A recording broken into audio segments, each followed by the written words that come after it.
SVC Aditya Ram movies தயாரிப்பில் சங்கர் இயக்கத்தில் ராம் சரண் நடிக்கும் கேம் சேஞ்சர் ஜனவரி 10 முதல். நம்மள சிங்கிள் மெஜாரிட்டியோட ஜெயிக்க வைப்பாங்கன்ற அசைக்க முடியாத நம்பிக்கை, ஆழமான நம்பிக்கை நமக்கு 100% இருக்கு. இருந்தாலும் அப்படி நாம் அந்த நிலையை நிறைவா அடைஞ்சாலும் நம்ம செயல்பாட்டை நம்பி நம்மளோட சில பேர் வரலாம் இல்லையா, அதுக்கான அரசியல் சூழல் உருவாகலாம் இல்லையா, அப்படி வர்றவங்களையும் நாம அன்போட அரவணைக்கணும் இல்லையா. நமக்கு எப்பவுமே நம்மளை நம்பி வர்றவங்கள அரவணைச்சுத்தானே பழக்கம். அதனால நம்மளை நம்பி நம்மளோட களம் காண வர்றவங்களுக்கும் ஆட்சி அதிகாரத்தில் பங்களிப்பு தந்து அதிகார பகிர்வு செய்யப்படும். ஆட்சியிலும் பங்கு, அதிகாரத்திலும் பங்கு என கூறி கூட்டணிக்கு அழைப்பு விடுத்த தமிழக வெற்றிக் கழக தலைவர் விஜயின் அறிவிப்புக்கு விசிகவின் துணை பொதுச் செயலாளராக இருந்த ஆதவ் அர்ஜுனா ஆதரவு தெரிவித்தார். ஆனால் விசிக தலைவர் திருமாவளவனோ எதிர்ப்பு தெரிவித்து திமுக கூட்டணியில் இருப்பதை உறுதி செய்தார். இருவரின் வேறுபட்ட கருத்துக்கள் தான் விசிகவில் ஏற்பட்ட சலசலப்பிற்கு ஆரம்ப புள்ளியாய் அமைந்தது. திமுக தலைமையிலான கூட்டணியில் விடுதலை சிறுத்தைகள் அங்கம் வகிக்கிறது. இந்த நிலையிலே திமுக கூட்டணியில் குழப்பத்தை ஏற்படுத்தும் வகையில் அவர் கருத்து தெரிவித்து வருகிறார் என்பது உண்மை. இந்த சலசலப்பிற்கு எல்லாம் மேலும் வலு கூட்டுவதைப் போல அமைந்தது எல்லோருக்குமான தலைவர் அம்பேத்கர் என்ற நூல் வெளியீட்டு விழா.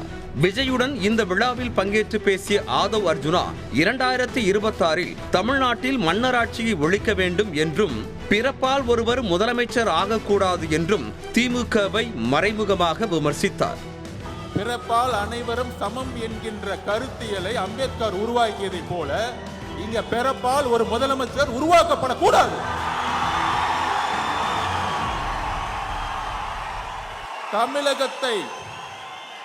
தமிழகத்தை ஆள வேண்டும் என்றால் ஒரு கருத்தியல் தலைவர் தான் ஆள வேண்டும். கூட்டணியில் இருந்து கொண்டே திமுகவிற்கு எதிராக ஆதவ் அர்ஜுனா பேசிய கருத்து பெரும் விவாதத்திற்கு வழிவகுத்தது. இதனால் அவர் மீது கடும் நடவடிக்கை எடுக்க வேண்டும் என விடுதலை சிறுத்தைகள் கட்சிக்குள்ளேயே ஆவேச குரல்கள் எழுந்தன.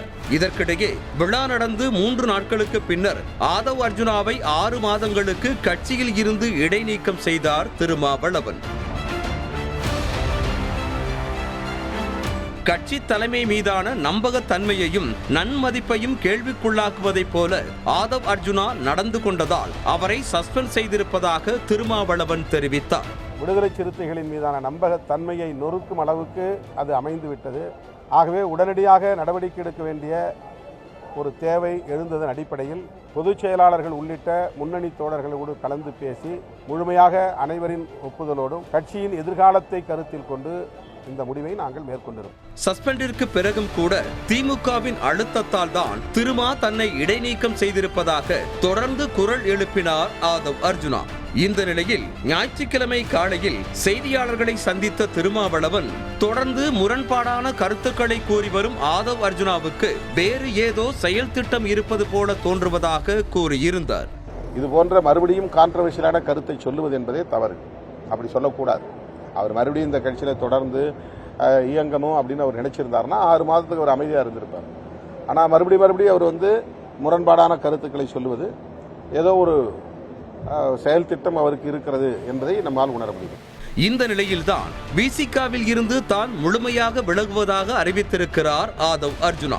இது தொடர்பாக திருமாவளவனுக்கு அனுப்பியிருக்கும் கடிதத்தில் விடுதலை சிறுத்தைகள் கட்சியின் கொள்கையிலும் கோட்பாட்டிலும் தனக்கு எந்தவிதமான கருத்து வேறுபாடுகளும் இல்லை என்றும் தன்னை பற்றிய தேவையில்லாத விவாதங்கள் பொதுவெளியில் தொடராமல் இருக்க வேண்டும் என்ற நோக்கில்தான் விசிகவில் இருந்து முழுமையாக விலகுவது என தீர்மானித்திருப்பதாகவும் குறிப்பிட்டிருக்கிறார். மேலும் மக்களுக்கு எதிரான விஷயங்களில் தன்னிடமிருந்து வெளிவரும் கருத்துக்கள் விவாத பொருளாக மாறுவதாகவும் அது தனக்கும் திருமாவளவனுக்கும் இடையே விரிசலை ஏற்படுத்தும் போக்காக மாறுவதை தான் விரும்பவில்லை என்றும் ஆதவ் அர்ஜுனா தெரிவித்திருக்கிறார். அத்தோடு இந்த நிமிடம் வரை தனக்கு வேறு எந்த செயல் திட்டமும் இல்லை என திருமாவிற்கு பதிலளித்திருக்கும் ஆதவ் அர்ஜுனா தன்னை அரசியலில் பயணப்பட வைத்த திருமாவளவனுக்கும் விசிக தோழர்களுக்கும் நன்றியையும் அன்பையும் தெரிவித்துக் கொள்வதாக கூறியிருக்கிறார். இறுதியாக மக்களுக்கான ஜனநாயகம், சமத்துவம், சமநீதி என்ற அடிப்படையில் தனது அரசியல் பயணம் தொடரும் என குறிப்பிட்டு மீண்டும் விவாதத்திற்கு வழிவகுத்திருக்கிறார் ஆதவ் அர்ஜுனா. விசிகாவில் இருந்து விலகிய பின்பும் தனது அரசியல் பயணம் தொடரும் என அவர் குறிப்பிட்டிருப்பதற்கு பின்னணியில் சீக்ரெட் விஷயம் ஒளிந்திருப்பதாகவும் விஜயின் தவேகாவில் இணையப் போவதைத்தான் சூசகமாக அவர் தெரிவித்திருப்பதாகவும் கூறுகின்றனர் அரசியல் விமர்சகர்கள்.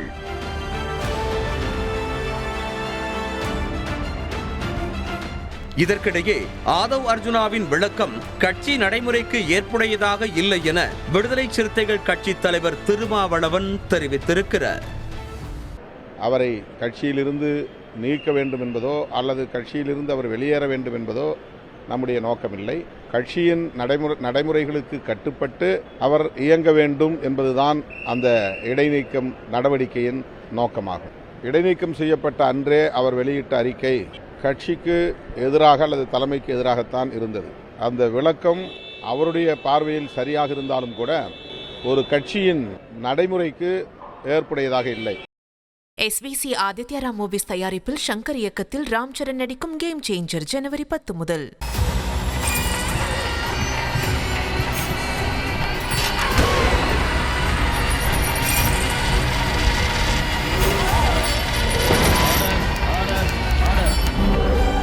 நிகழ்தகவு குற்றங்களின் மறுபரிமாணம் நாள்தோறும் இரவு 10 மணிக்கு இணைந்திருங்கள் நமது நியூஸ் தமிழ் தொலைக்காட்சியோடு.